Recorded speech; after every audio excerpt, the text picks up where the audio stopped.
चमचमाती सर्दी की रात थी। आसमान में झलमिलाते तारे और घने जंगल के बीचों बीच एक लकड़ी की झोपड़ी सी नजर आ रही थी। झोपड़ी के बाहर आग जल रही थी। 4 औरतें आग के पास बैठी हुई दिखाई दे रही थीं। सबके चेहरे एक अलग ही कहानी बयां कर रहे थे। ठंडी हवा के झोंकों के साथ दूर दूर तक सन्नाटा पसरा हुआ था। शालिनी ने अपना शॉल ठीक करते हुए कहा, ये ठंड तो जैसे हड्डियों में उतर रही है। अच्छा हुआ आग जला ली, वरना जम ही जाते। ठंड तो है, पर डरावनी कहानियां सुनने के लिए ये मौसम परफेक्ट है। क्यों ना कुछ दिलचस्प कहानियां सुनाई जाए? हाँ, लेकिन डरावनी होनी चाहिए, ऐसी कि रोंगटे खड़े हो जाए। तभी जंगल के पथरीले रास्ते पर कदमों की आहट सुनाई दी। सभी औरतें चौकन्नी हो गईं। ये आवाज कैसी थी? तभी अंधेरे से एक लड़की अपने बैकपैक के साथ आती हुई दिखाई दी। उसने गर्म जैकेट पहन रखी थी और वह कांपती हुई झोपड़ी की ओर बढ़ रही थी। मुझे माफ करिएगा, मैं अपनी मंजिल से रास्ता भटक गई हूँ। क्या मैं थोड़ी देर यहाँ रुक सकती हूँ? आओ, बैठो। यहाँ सभी अपनी आखिरी मंजिल जानने के लिए ही रुके हैं। यहाँ आराम से बैठो और आग के पास गर्मी ले लो। वैसे तुम्हारा नाम क्या है? थैंक यू, मेरा नाम अंजलि है। सब औरतों ने बारी बारी से अपना नाम बताया। अंजलि को देखकर माहौल थोड़ा सहज हो गया। तो अब पहले कौन कहानी सुना रहा है? कौन सी कहानियां? यहाँ सभी डरावनी कहानियां सुना रहे हैं। तुम्हें डर तो नहीं लगेगा ना? जी नहीं, मुझे बहुत मजा आएगा। मुझे डरावनी कहानियां सुनना बहुत पसंद है। देख लो, यहाँ 4 अनजान औरतों के साथ रात के अंधेरे में डरावनी कहानियां सुनकर डरोगी तो नहीं? Not at all. I'm so excited. Shalini ने आंखों में चमक लाते हुए कहा, तो चलो मैं सुनाती हूँ। ये कहानी नहीं, हकीकत जैसी है। मैं खुद गवाह हूँ। कहानी सुनने के बाद शायद आप सब यकीन ना कर पाए। अजय और अंकिता की कहानी। शहर के बीचों बीच एक बड़ा सा घर था। उस घर में अजय और अंकिता अपनी शादीशुदा जिंदगी बड़ी खुशी से बिता रहे थे। वैसे उनके पास सब तरह की खुशियां थीं, लेकिन जिंदगी में एक कमी थी। उनके नसीब में बच्चे का सुख नहीं था, इसीलिए वो दोनों दुखी रहते थे। जैसे जैसे दिन बीतते रहे, अंकिता उसी गम में डूबने लगी थी। अजय, शादी को 6 साल हो गए हैं। हर बार उम्मीद करती हूँ, मैं कब तक ये सब सहूंगी। अंकिता, मैंने कहा ना, सब ठीक हो जाएगा। डॉक्टर ने भी कहा है कि थोड़ा समय लगेगा। डॉक्टर के पास तो कब से जा रहे हैं, लेकिन कुछ नहीं हुआ। अब हमें कुछ अलग करना पड़ेगा।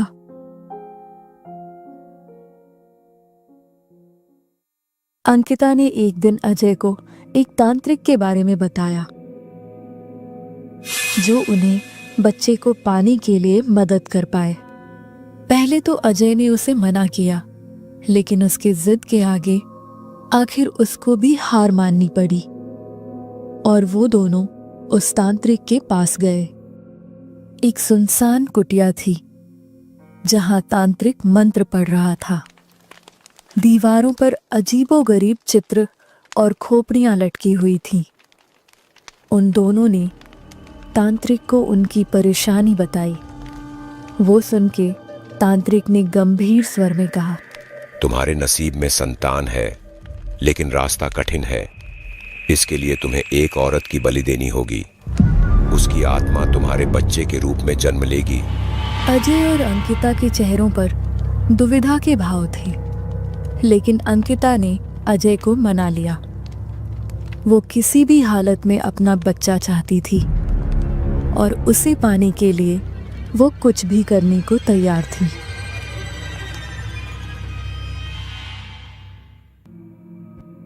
अजय, अगर ये हमारा आखिरी उपाय है तो हमें करना होगा। क्या तुम मेरे लिए ये नहीं कर सकते? तुम नहीं चाहते हमें अपना वारिस मिले? मैं चाहता हूं, लेकिन किसी की बलि देना। अजय प्लीज, तुम्हें मेरे प्यार की कसम, पहले हम यही उपाय करके देखते हैं। मुझे यकीन है इस बार हमें सफलता जरूर मिलेगी। ठीक है, अगर तुम्हें यकीन है तो मैं तुम्हारा साथ दूंगा। अजय और अंकिता को बलि के लिए एक औरत की जरूरत थी, लेकिन उन्हें कहीं भी ऐसी औरत नहीं मिल रही थी जिसके मरने से किसी को संदेह नहीं होगा। उन्हें जल्द से जल्द बलि की तैयारी करनी थी, इसीलिए ना चाहते हुए भी उन्हें एक वैश्या का सहारा लेना पड़ा। अजय और अंकिता को एक लीला नाम के वैश्या के बारे में पता चला। शहर के एक सुनसान जगह पर एक कोठे पर वो लीला से मिलने गए। लीला साधारण कपड़ों में थी, लेकिन उसकी सुंदरता छुपाए नहीं छुपी थी। आप लोग क्या चाहते हैं? हमें तुम्हारी मदद चाहिए, बदले में तुम्हें बहुत से पैसे मिलेंगे। पैसे से ज्यादा बस एक आम जिंदगी चाहती हूँ, लेकिन मुझे पता है वो मेरे नसीब में नहीं है। तुम्हें जो चाहिए वो तुम्हें दिलाने में हम तुम्हारी मदद करेंगे, लेकिन प्लीज हमारी मदद करो। बहुत सालों से मेरी कोख सूनी है, हमने बहुत प्रयास किए लेकिन कुछ नहीं हुआ। ये आखिरी मौका है हमारा, तुम्हें मेरे बच्चे को जन्म देना होगा। मैं तुम्हारा एहसान कभी नहीं भूलूंगी। अच्छा ठीक है, मैं तैयार हूँ। लीला को उन दोनों ने झूठ बोलकर अपनी बलि के लिए तैयार किया। बलि के दिन उसे बच्चे के लिए पूजा करनी है, ये बोलकर तांत्रिक के पास लेकर गए। तांत्रिक मंत्र पढ़ रहा था। कुटिया के कोने में लीला बैठी थी। लीला को कुछ ठीक नहीं लग रहा था। उसकी आंखों में डर साफ झलक रहा था। कुटिया में मोमबत्तियों की रोशनी मध्यम हो रही थी। तांत्रिक अपनी आवाज ऊंची करते हुए मंत्र पढ़ रहा था। ओम लिंग क्लिंग अट्ट भट्ट स्वाहा। ओम लिंग क्लिंग अट्ट भट्ट स्वाहा। एक तेज हवा चलने लगी और कुटिया के अंदर चीजें गिरने लगी। लीला को कुछ समझ नहीं आ रहा था कि क्या चल रहा है। बलि का समय आ गया है, उसे लेकर आओ। नहीं! की बात सुनकर लीला वहां से भागने की कोशिश करने लगी। तभी अंकिता ने उसे दबोच लिया और खींचकर उसे हवन के पास लेकर आई। वो अपने बच्चे को पाने के लिए हैवानियत पर उतर चुकी थी। तुम ये ठीक नहीं कर रही हो, तुम लोगों ने मुझसे झूठ बोला है। चुपचाप हमारी बात मानो। वैसे भी तुम जैसे लोग जिंदा रहने के लायक नहीं होते। तुम्हें जिंदगी में कोई अच्छा काम करने का मौका मिल रहा है। लड़ने की कोशिश की, उस चक्कर में अंकिता के हाथ में खरोंच आ गई और खून बहने लगा। अजय उसकी मदद के लिए आया और दोनों ने मिलकर लीला को पकड़ लिया। तांत्रिक ने अपना आखिरी मंत्र पढ़ा और एक जोरदार वार किया।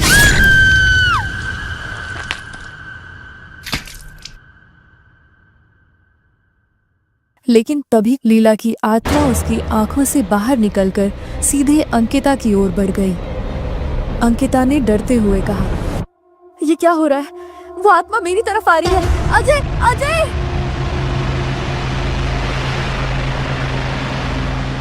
अंकिता को होश आया तो वो अपने कमरे में बेड पर थी। उसका पति अजय उसके पास बैठा था। उसके उठते ही अजय ने उससे कहा, अब सब ठीक हो गया है। मैंने उस तांत्रिक को पैसे दे दिए हैं और उस लीला के शरीर को भी ठिकाने लगा दिया है। मुझे लगा मैंने तुम्हें खो दिया। इतना कहकर अजय ने उसे गले लगा लिया। मैं अब ठीक हूं मेरे प्यारे पति अजय, अब हम हमेशा साथ रहेंगे। अंकिता के चेहरे पर एक अजीब सी हंसी थी और उसकी नजरें सामने खड़े असली अंकिता की आत्मा पर थी। उस दिन लीला की आत्मा ने अंकिता के शरीर पर कब्जा किया और अंकिता की जान चली गई। बाकी औरतें खामोशी से उसकी तरफ देख रही थीं। ये कहानी तुम्हें कैसे पता? तुम? हाँ, मैं वही अंकिता हूँ जो अब आत्मा बनकर भटक रही है। मेरा शरीर मुझसे छिन गया और लीला अब मेरी जगह जी रही है।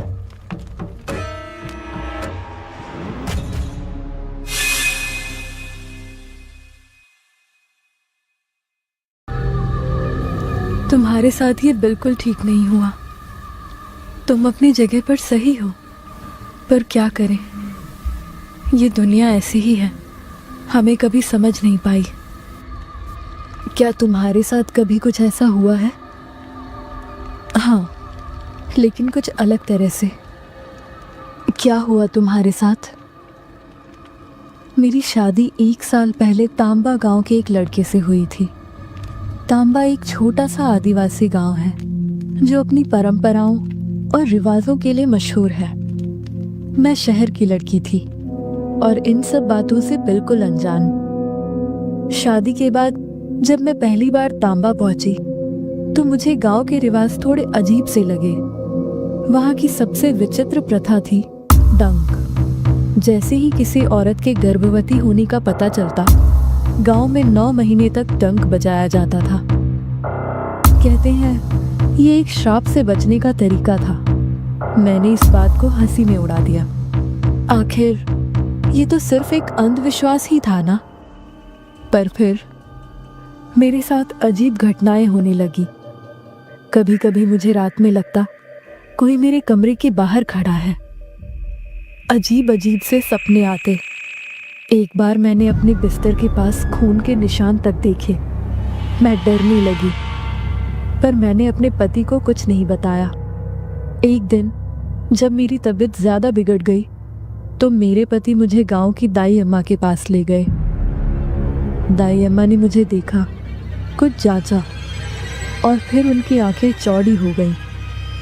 उन्होंने मेरे पति की ओर देखा। ये तो 3 महीने से गर्भवती है। मुझे यकीन नहीं हुआ। मैं गर्भवती थी 3 महीने से। मैंने कभी सोचा भी नहीं था, पर दाई अम्मा की चिंता मुझे और डरा रही थी। मुझे यकीन नहीं हो रहा, मैं गर्भवती हूँ 3 महीने से, पर मुझे कैसे पता नहीं चला। बेटी, यही तो समस्या है। 3 महीने निकल चुके हैं और अब ये मामला बहुत गंभीर हो गया है। गंभीर? ऐसा क्यों? गर्भवती होना तो खुशी की बात होनी चाहिए। आप इतनी परेशान क्यों लग रही हैं? तुम्हें इस गांव के श्राप के बारे में पता नहीं है। कई पीढ़ियों पहले की बात है। इस गांव में एक आदिवासी महिला थी। वो बिना शादी के गर्भवती हो गई थी। गांव वालों को ये बात बहुत घिनौनी लगी। उन्होंने उसे और उसके अनजन्मे बच्चे को मार दिया। क्या? उन्होंने उसे मार दिया? कैसे लोग थे ये? और उस महिला ने क्या किया? मरने से पहले उस महिला ने गांव को श्राप दिया। उसने कहा कि अब इस गांव में कोई भी गर्भवती स्त्री बच्चा पैदा नहीं कर पाएगी। उसके श्राप ने इस जगह को बांध दिया। तो क्या मेरे साथ भी वही होगा? क्या मेरा बच्चा भी? सुन बेटी, उस श्राप को शांत करने का एक ही तरीका है। उस समय एक तांत्रिक ने उपाय बताया था। उन्होंने कहा था कि एक डंक जो एक गर्भवती औरत के पेट की चमड़ी से बना हो, उसे उस आदिवासी महिला की अस्थियों की राख से अभिमंत्रित किया जाए, तभी ये श्राप शांत होगा। डंक? और वो डंक बजाने से क्या होगा? गर्भवती होने के बाद पहले महीने से लेकर 9वें महीने तक हर महीने में अमावस्या के दिन एक बार डंक बजाना जरूरी है। ये डंक श्राप को शांत रखता है और गर्भवती महिला को और उसके बच्चे को सुरक्षित रखता है। पर मैंने तो 3 महीने से कुछ भी नहीं किया, डंक नहीं बजा। अब क्या होगा अम्मा? क्या अब सब खत्म हो गया? यही बात मुझे डराती है बेटी। 3 महीने तक डंक न बजने से श्राप जाग चुका है। अब इसे रोकना आसान नहीं होगा। तुम्हें और तुम्हारे बच्चे को इस श्राप से बचाना मुश्किल है। कोई तो रास्ता होगा अम्मा, प्लीज कुछ तो करो और मुझे और मेरे बच्चे को बचा लो। हम कोशिश करेंगे बेटी, पर ये आसान नहीं होगा। इस श्राप को शांत करना अब लगभग नामुमकिन है। तुम्हें बहुत साहस दिखाना होगा। दीपा की आंखों में डर और सवाल थे और दाई अम्मा की आंखों में चिंता। श्राप की सच्चाई और उसका खतरनाक साया दोनों पर मंडरा रहा था। मैं ये सब सुनकर सन्न रह गई। क्या मेरा और मेरे बच्चे का कोई भविष्य नहीं था? दाई अम्मा ने कहा कि 3 महीने से डंक न बजने की वजह से श्राप जाग गया था। क्या ये सब सच है? ऐसा कैसे हो सकता है? मुझे भी पहले इन सब पर यकीन नहीं हुआ, पर जैसे जैसे दिन बीते मेरे साथ कुछ अजीब होने लगा। क्या हुआ? उस रात जब मैं सोने की कोशिश कर रही थी, मुझे लगा कोई मेरे पेट पर हाथ फेर रहा है। मेरी आंख खुली, पर वहां कोई नहीं था। ये सिर्फ शुरुआत थी। श्राप के साये ने मुझे और मेरे अनजन्मे बच्चे को अपनी गिरफ्त में लेना शुरू कर दिया था। उस रात के बाद मेरे डर ने मुझे घेर लिया था। जब दाई अम्मा से मुझे श्राप के बारे में पता चला तो मेरे पति और मैंने फैसला किया कि जो भी हो, हम डंक बजाने की प्रथा शुरू करेंगे। मुझे नहीं पता था कि ये कोशिश हमारी हालात को और बिगाड़ने वाली थी। डंक बजाने की रस्म अगले ही अमावस्या के दिन शुरू कर दी गई। गांव के बुजुर्गों ने कहा कि इससे श्राप को शांत किया जा सकता है।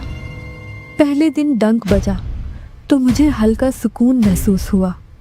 लगा शायद ये तरीका काम करेगा, लेकिन वो सुकून ज़्यादा देर तक नहीं टिक पाया। उस रात मुझे सपने में वही परछाई दिखाई दी। वो मेरी ओर बढ़ी और गुस्से में बोली, डंक अब मुझ पर कोई असर नहीं करेगा। 3 महीने मुझे अनदेखा करने का अंजाम भुगतने के लिए तैयार हो जा।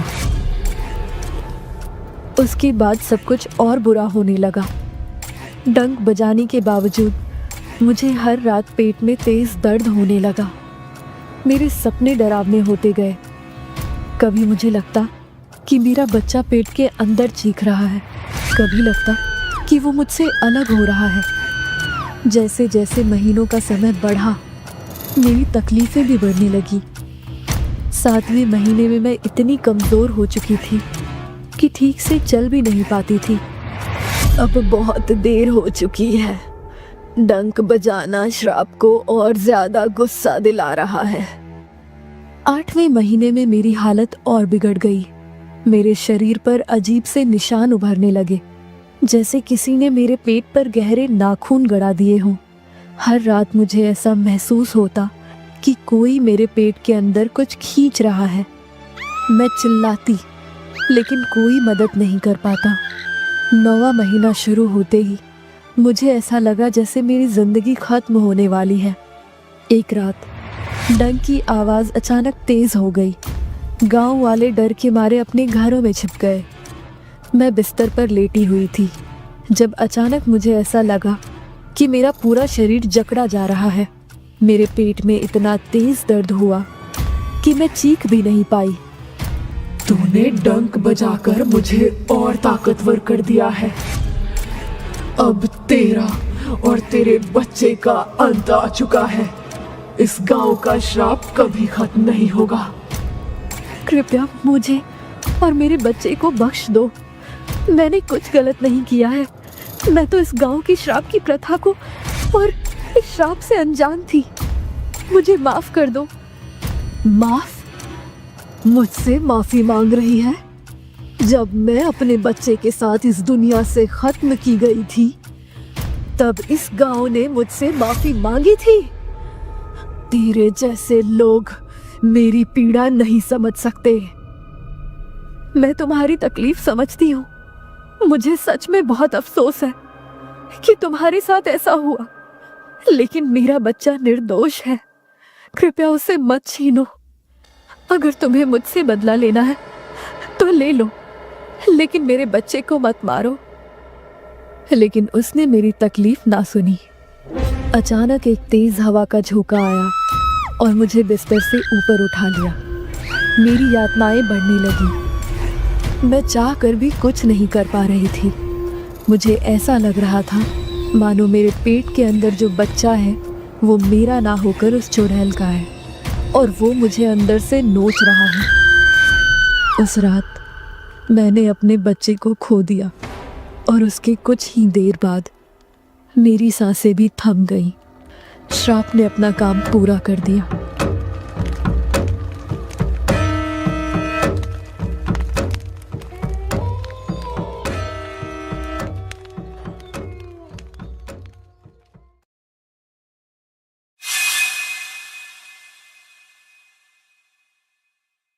तुम्हारी कहानी बहुत दर्दनाक थी। लोगों के पुराने प्रथा के कारण मासूम लोगों की जान जाती ही आई है। हाँ दीपा, तुम रो मत, हम तुम्हारे साथ हैं।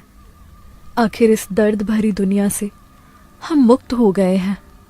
तुम्हारी कहानी सुनकर मैं भी एक कहानी आप सभी को सुनाना चाहती हूँ।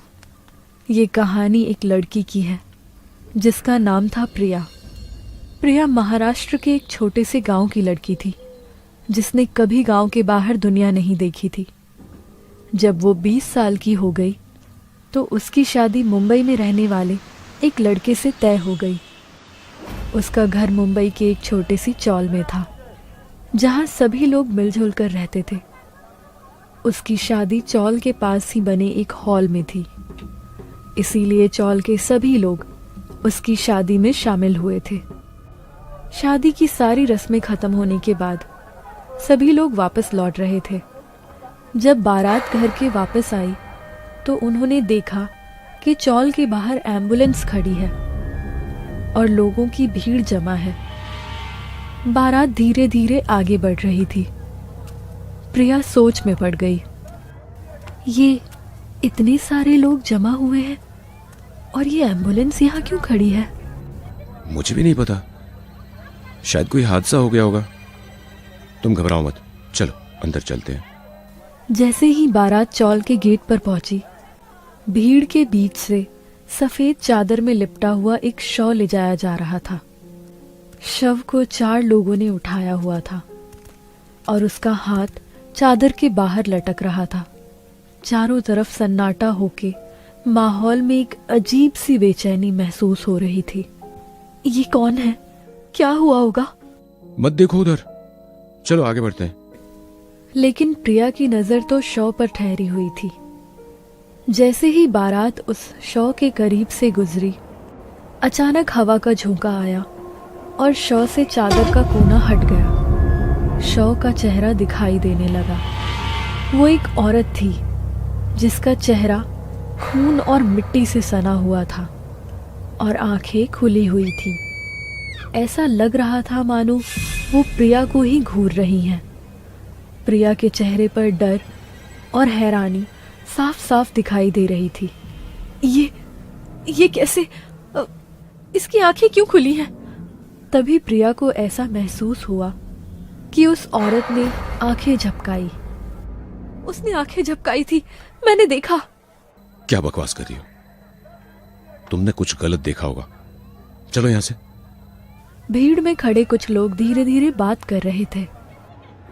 कहते हैं यह औरत मोबाइल पर बात कर रही थी जब वो पुरानी छत गिर पड़ी, बेचारी वहीं दब कर मर गई। हाँ, लोग कह रहे हैं कि ये बड़ा अपशकुन है। शादी वाले दिन ऐसा हादसा अच्छा नहीं होता। प्रिया इन सारी बातों को सुनकर और ज्यादा सहम गई। यहाँ कुछ ठीक नहीं लग रहा, मुझे डर लग रहा है। तुम बेकार में डर रही हो, चलो घर चलकर आराम करते हैं। कुछ दिन गुजर गए। प्रिया अपने नए घर में धीरे धीरे घुल मिल रही थी। एक दिन शाम के वक्त प्रिया जब काम कर रही थी तो उसे चक्कर आने लगे, इसीलिए वो रात को जल्दी सो गई। उस रात जब उसका पति सो रहा था तो उसे किसी के फुसफुसाने की आवाज सुनाई दी। जब उसने पलटकर पीछे देखा, ये देखकर उसका पति बहुत डर जाता है और प्रिया को होश में लाने की कोशिश करता है। अगले दिन सुबह प्रिया बुखार से तड़प रही होती है। डॉक्टर के चेक करने पर वो बताते हैं कि प्रिया बिल्कुल ठीक है, उसे बस थकान के कारण बुखार था। पर प्रिया का अजीब बर्ताव अभी रुका नहीं था। वो अब अक्सर रात में उठ के अजीब हरकतें करने लगी। कभी बच्चे को सुलाना, कभी अजीब आवाजें निकालना, चिल्लाकर रोना। ये सब देखकर घर के लोग बहुत परेशान हो गए थे और उनको अब डर भी लगने लगा था। ये बात अब धीरे धीरे चौल में लोगों तक फैलने लगी। जब वहां की रहने वाली एक बूढ़ी अम्मा को इस बात का पता चला तो उन्होंने प्रिया के पति को उसे एक चर्च में ले जाने की सलाह दी। वहां पर ले जाने के बाद फादर ने प्रिया को एक पानी से भरा प्याला पीने को दिया। जैसे ही उसने पानी पिया, प्रिया जोर जोर से चिल्लाने लगी और एक अजीब भाषा में कुछ बोलने लगी।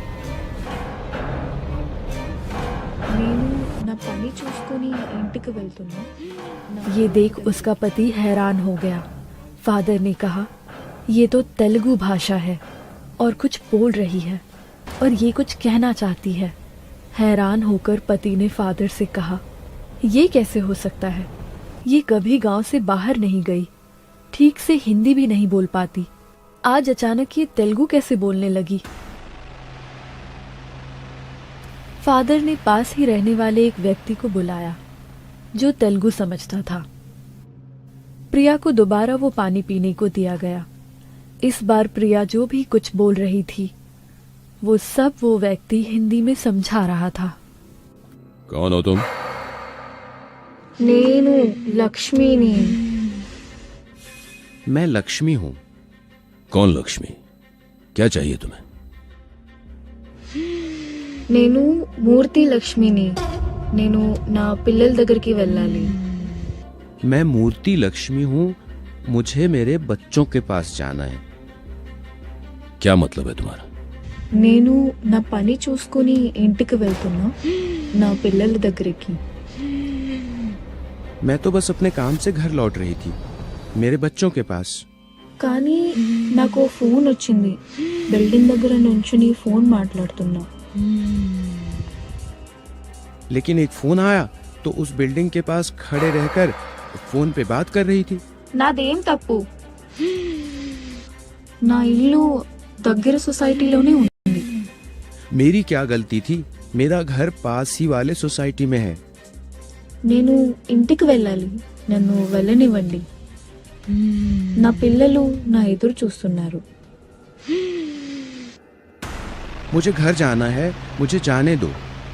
मेरे बच्चे मेरा इंतजार कर रहे हैं। क्या नाम है तुम्हारे बच्चों का? अर्जुन और कीर्ति। इतना कहकर प्रिया जोर से चिल्लाई। वो भागते हुए चर्च के बाहर गई और उसने काली काली उल्टी कर दी। लक्ष्मी, क्या ये तुम्हारी कहानी थी? हाँ, ये मेरी कहानी है। उस हादसे ने मेरी जान ले ली। मुझे मेरे बच्चों के लिए जीना था, लेकिन किस्मत ने ऐसा होने नहीं दिया। फिर आगे क्या हुआ? इसके बाद प्रिया के पति ने मेरे घर की तलाश शुरू कर दी। बहुत ढूंढने के बाद उसे मेरा घर मिला और मेरे बच्चे भी। मुझे मुक्ति चाहिए थी, इसीलिए प्रिया के पति ने मेरे बच्चों और पति के साथ मिलकर मेरी आत्मा की शांति के लिए चर्च में प्रार्थना करवाई, जहां मैं भी मौजूद थी। मेरे पति ने मुझे वचन देते हुए कहा था, मैं अपने दोनों बच्चों का पूरा ख्याल रखूंगा। कभी तुम्हारी कमी महसूस नहीं होने दूंगा। तुम अभी प्रिया के शरीर को छोड़ दो और उसे अपनी जिंदगी जीने दो।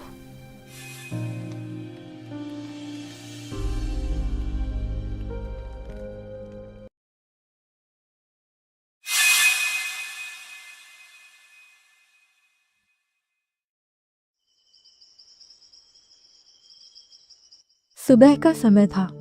एक छोटी सी झोपड़ी के बाहर राधिका पानी भर रही थी। उसके बाल बिखरे थे और आंखों में इंतजार की बेचैनी साफ झलक रही थी। कब आएगा आर्यन?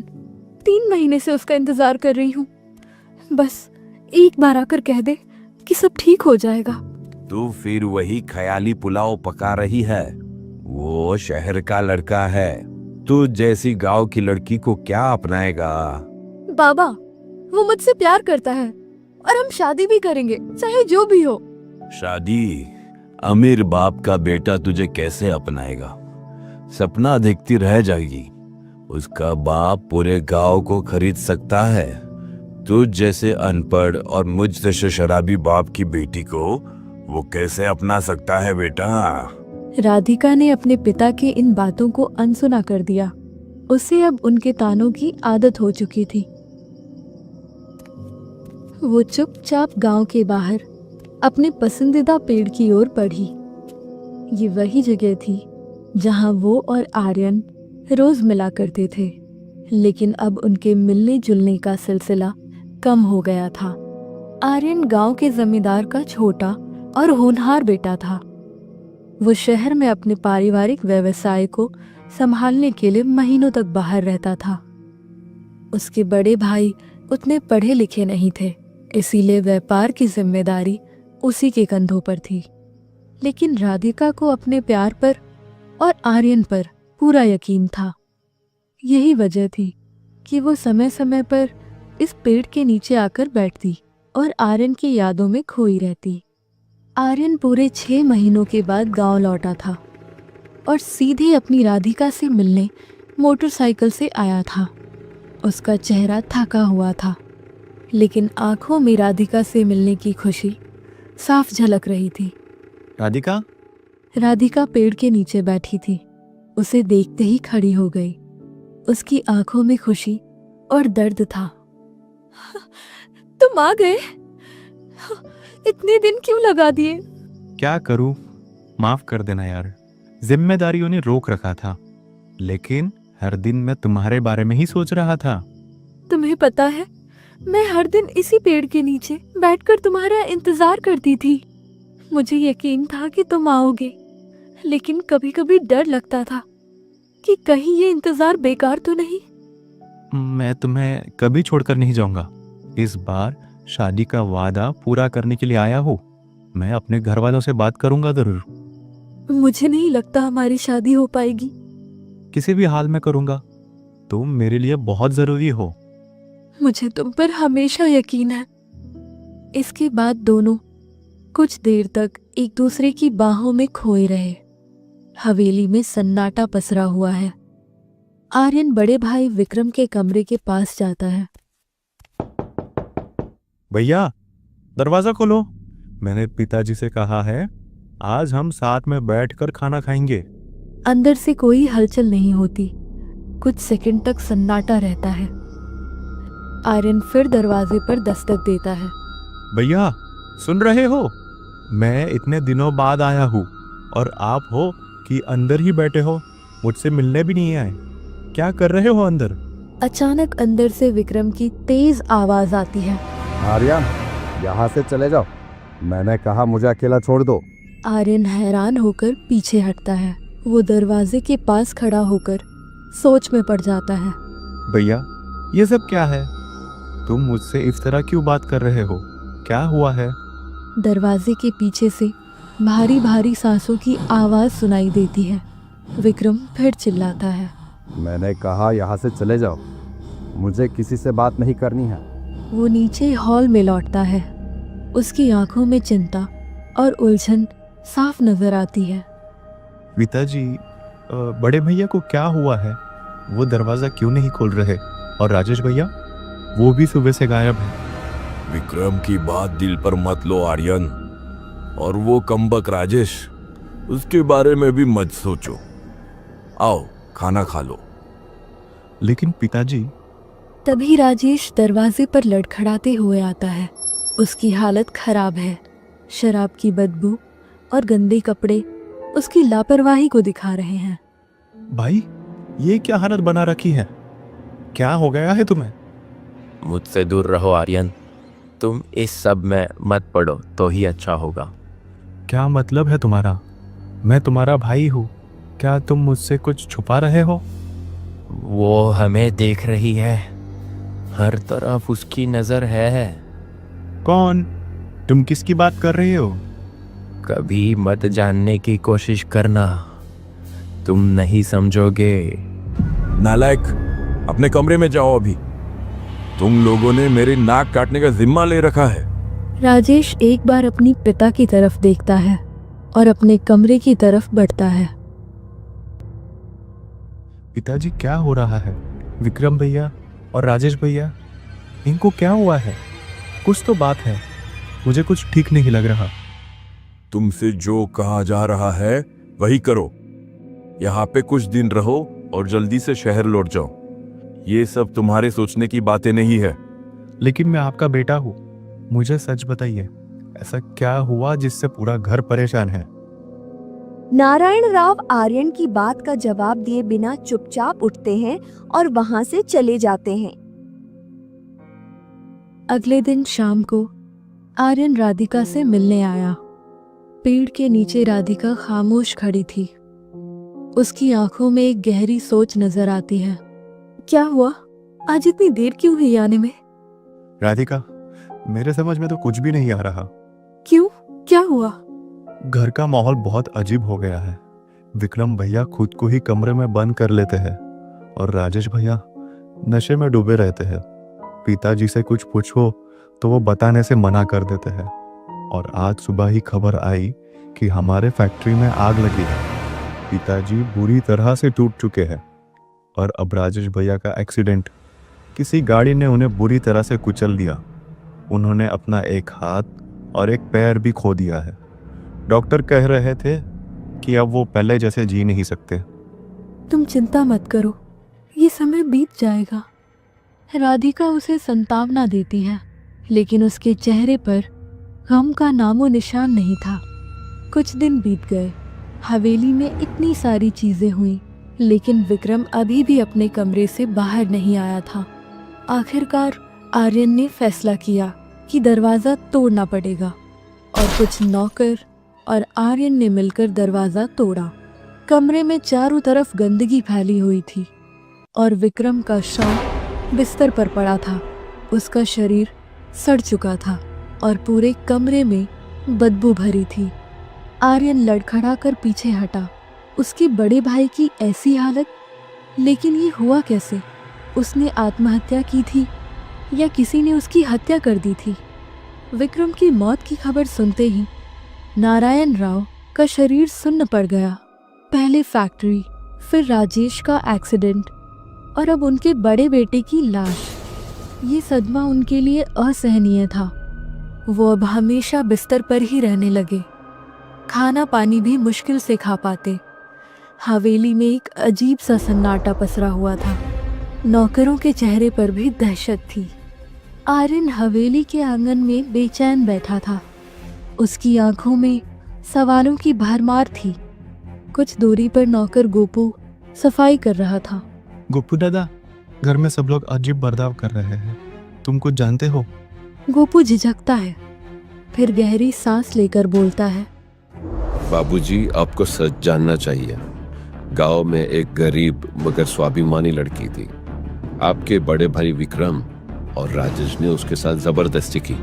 आर्यन स्तब्ध रह जाता है। उसकी आंखें चौड़ी हो जाती हैं। क्या ये सच नहीं हो सकता?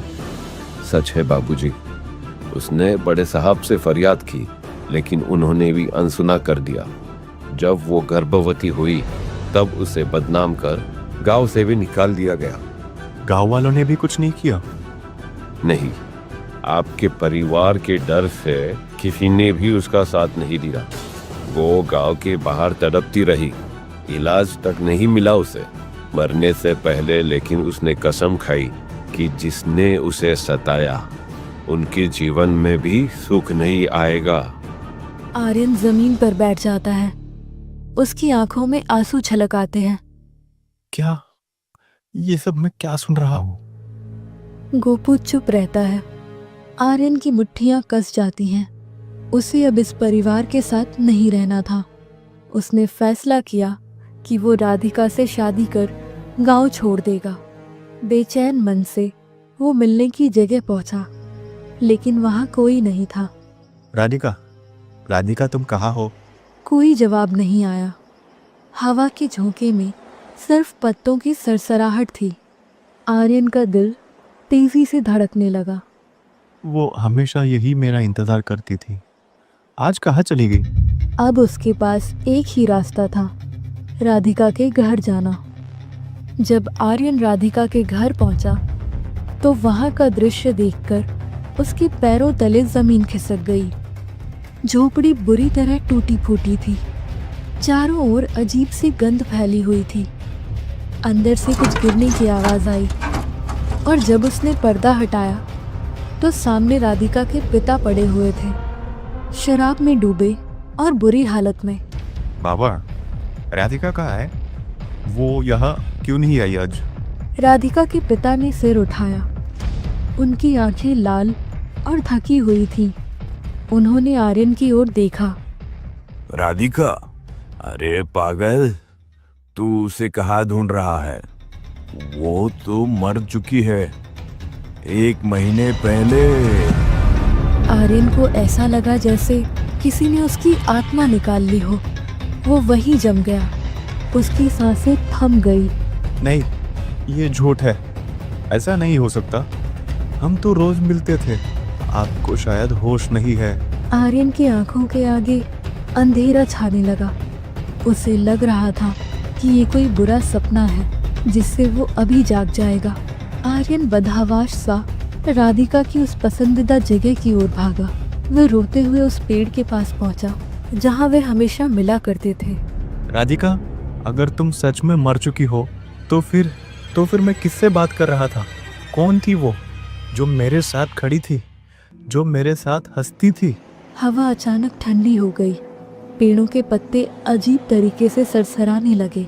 और फिर, आर्यन, तुम मुझे ढूंढ रहे थे? आर्यन की आंखें चौड़ी हो गईं। वो कांपते हुए पीछे हटने लगा। राधिका, तुम जिंदा हो? राधिका बस मुस्कुराई। उसकी आंखों में एक रहस्यमयी चमक थी जो आर्यन ने पहले कभी नहीं देखी थी। राधिका उसके सामने खड़ी थी, मगर कुछ बदला हुआ था। राधिका हल्के से मुस्कुराई, लेकिन उस मुस्कान में कोई जीवन नहीं था। नहीं आर्यन, मैं मर चुकी हूँ। तुम्हारे घर वालों ने मुझे मरने पर मजबूर कर दिया और जिसे गांव वालों ने भगा दिया था वो मैं ही थी। आर्यन ने पीछे हटते हुए अपना सिर जोर से हिलाया। नहीं, ऐसा नहीं हो सकता। राधिका की आंखों में आंसू आ गए। सच से भागने की कोशिश मत करो आर्यन। तुम्हारे परिवार ने मुझ पर इल्जाम लगाए, मुझे बदनाम किया। उन्होंने मेरी इज्जत पर सवाल उठाए और गांव वालों ने मुझे बेरहमी से निकाल दिया।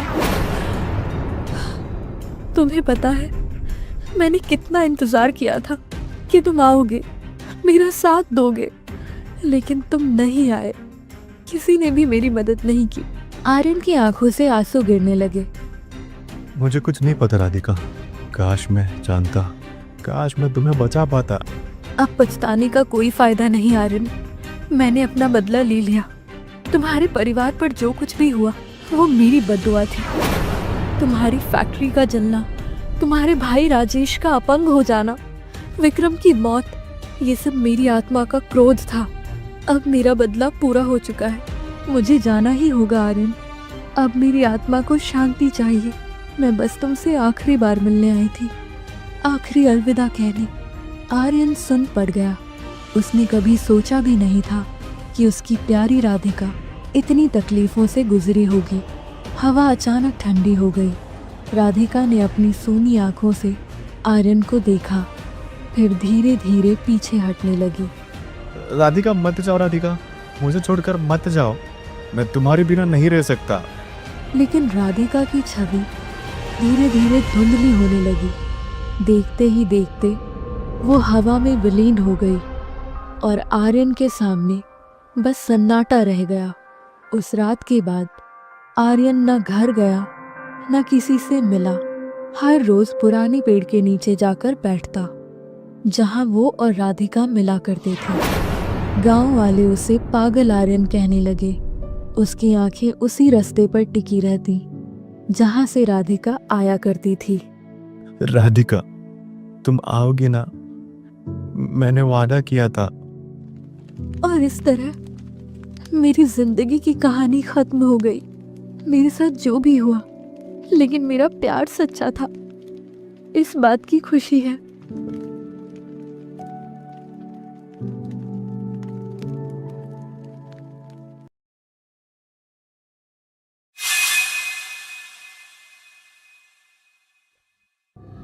हम सब ने अपनी अपनी कहानियां सुनाई।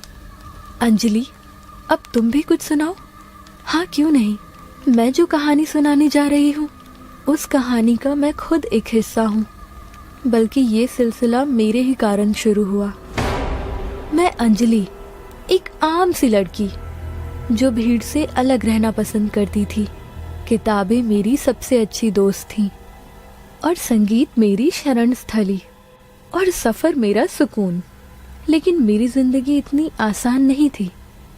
मेरे कुछ दोस्त थे, या शायद कहूँ कि वे सिर्फ नाम के दोस्त थे। वो मुझे चिढ़ाने में ज़्यादा दिलचस्पी रखते थे, मेरे बारे में अजीब अजीब बातें करते थे, मजाक उड़ाते थे। लेकिन मुझे आदत थी, मैं कभी परवाह नहीं करती थी। ये सब एक पुराने टेप से शुरू हुआ।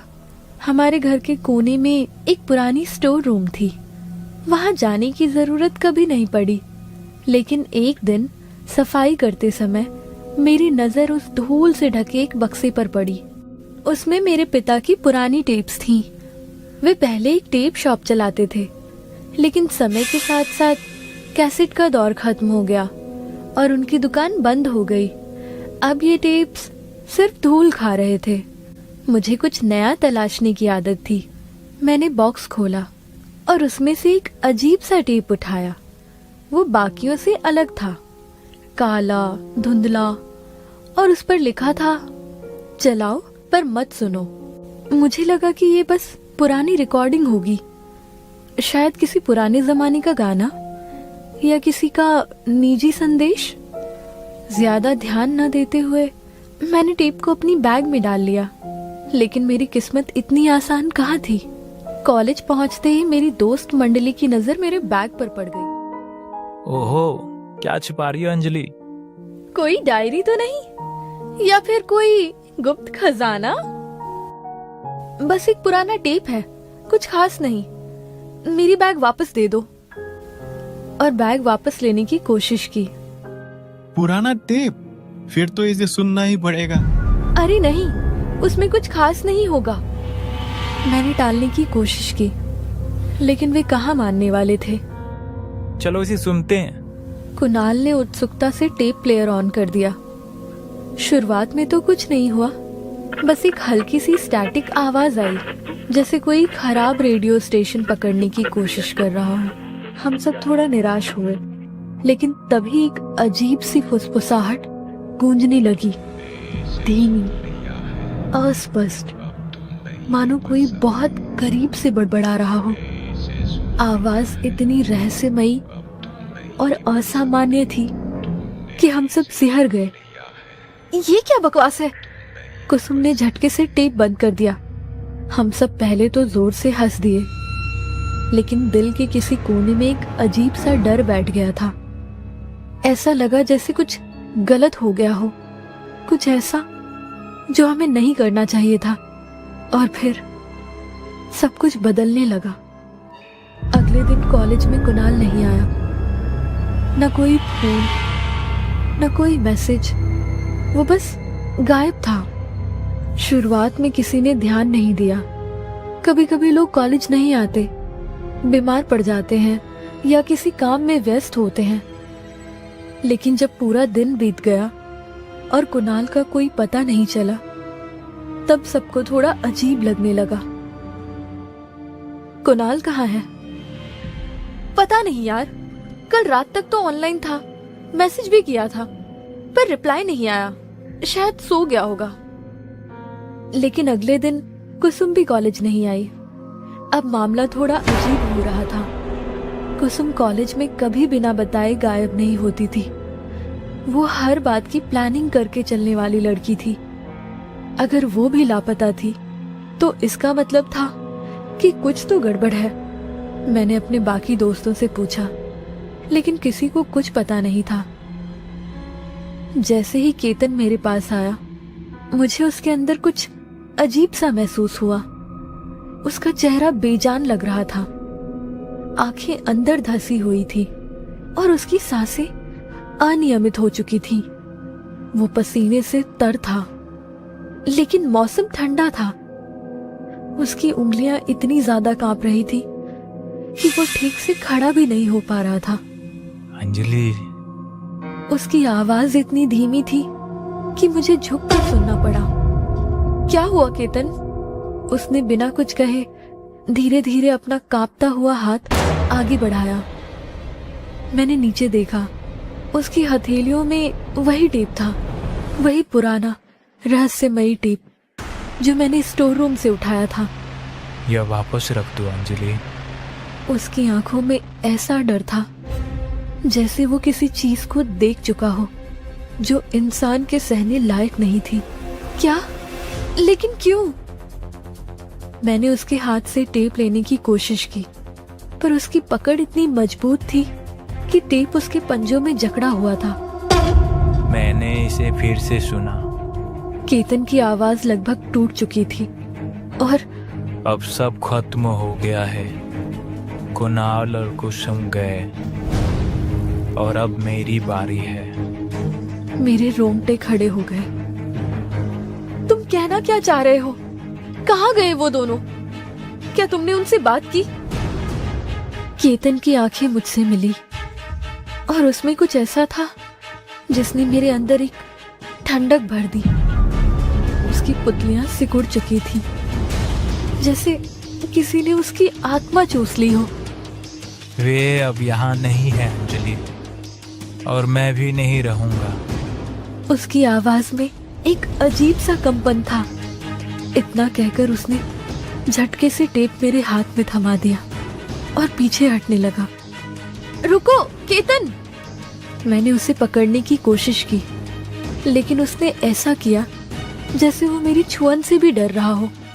फिर अचानक वो पलटा और दौड़ता हुआ क्लासरूम से बाहर चला गया। मैं स्तब्ध रह गई।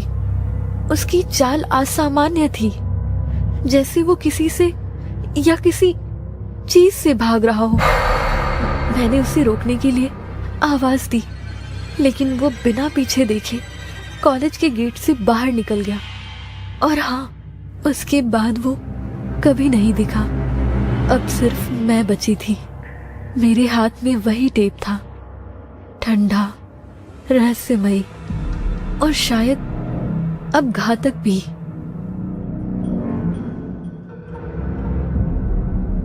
डर और जिज्ञासा के बीच झूलते हुए मैंने टेप को फिर से चलाया। अब की बार आवाजें साफ थी। तुमने इसे सुन लिया है, अब तुम नहीं बच सकती। मेरे शरीर में ठंडक दौड़ गई। अचानक कमरे में एक अजीब सी सिहरन महसूस हुई, जैसे कोई छाया कोने में खड़ी होकर मुझे देख रही हो। खिड़की के पर्दे बिना किसी हवा के हिल रहे थे। तभी एक ठंडी हवा का झोंका अंदर आया, जिससे मेरी रीढ़ में झुर्रियां दौड़ गई। मेरा दिल जोर जोर से धड़कने लगा।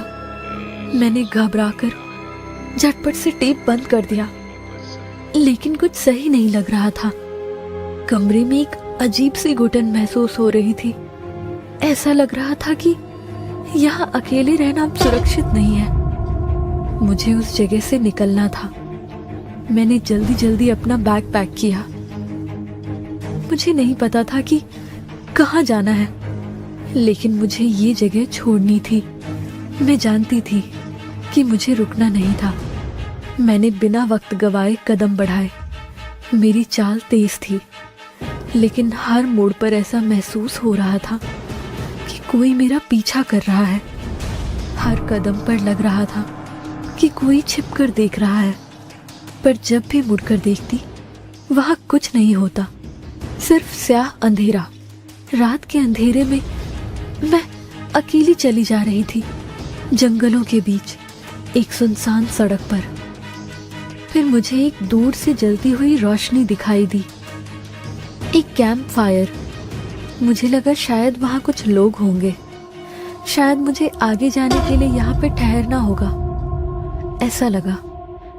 मैंने धीमे कदमों से कैंप फायर की ओर बढ़ना शुरू किया और तुम चारों मिल गए। अब तुम भी गायब हो गई हो, उस दुनिया से इस दुनिया में। हाँ, मैं भी अपनी दोस्तों की तरह गायब हो गई हूँ, या शायद मैं भी मर चुकी हूँ, हम सब की तरह।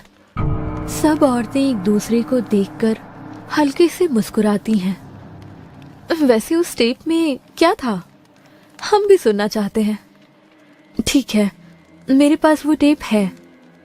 ऐसा कहकर अंजलि ने वो टेप अपने बैग से निकाला और चालू किया। तुमने इसे सुन लिया है, अब तुम नहीं बच सकती। उसे सुनने के बाद लक्ष्मी ने पूछा, अब ये टेप हम लोगों ने भी सुन लिया है, लेकिन हम तो पहले से ही मर चुके हैं। तो फिर अब कौन मरेगा?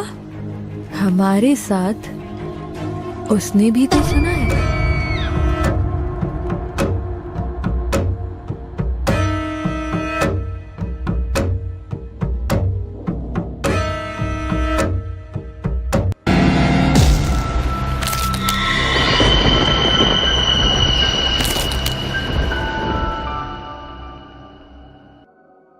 नमस्कार।